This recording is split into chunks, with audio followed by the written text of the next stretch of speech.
Welcome back automation और IoT के course के अंदर। अभी हम बात करेंगे स्मार्ट डिवाइसेस की। जब भी कोई आला ऑपरेटर्स या डिवाइस जो है कोई फैसला करता है या कोई एक्शन करता है, तो वो ऐसा एक्शन जो किसी बाहर की किसी इंफॉर्मेशन की वजह से वो कर रहा होता है।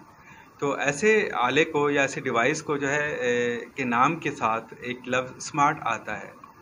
जिस तरह स्मार्टफ़ोन सबसे ज़्यादा हम लोगों ने सुना हुआ है। स्मार्टफ़ोन जो है उसके अक्सर जो एक्शंस होते हैं वो उन वजूहात से होते हैं जो किसी एक्सटर्नल सोर्स की वजह से होते हैं। मिसाल के तौर पर मौसम का हाल के लिए वो प्रॉम्प्ट करता है, या अगर कोई कॉल आती है तो वो एक्सटर्नल सोर्स की वजह से आती है, या कोई उसका ऐसा प्रॉम्प्ट है कि लाइक उसकी लाइट, अगर आप बाहर धूप में उसको स्मार्टफोन को यूज़ करते हैं तो ऑटोमेटिकली उसकी लाइट एडजस्ट होती है। तो ये सारे काम ऐसी चीज़ें जो करती हैं उनके नाम के अंदर स्मार्ट आता है।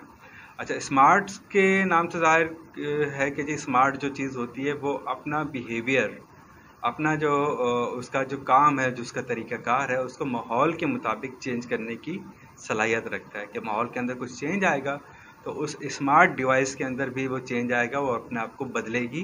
और ये सब कुछ ऑटोमेटेड होता है, वो उसकी अपनी सोच के मुताबिक होता है कि उसको क्या करना चाहिए, कैसे माहौल के। क्या आपने आज तक किसी स्मार्ट डिवाइस से बात की है?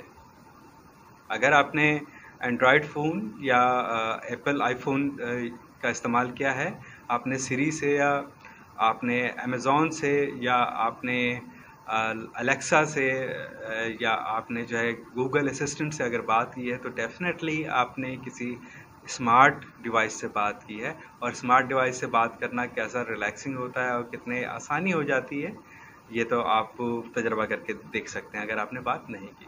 मिलते हैं अगली वीडियो में कुछ नई चीज़ों के साथ। Thank you.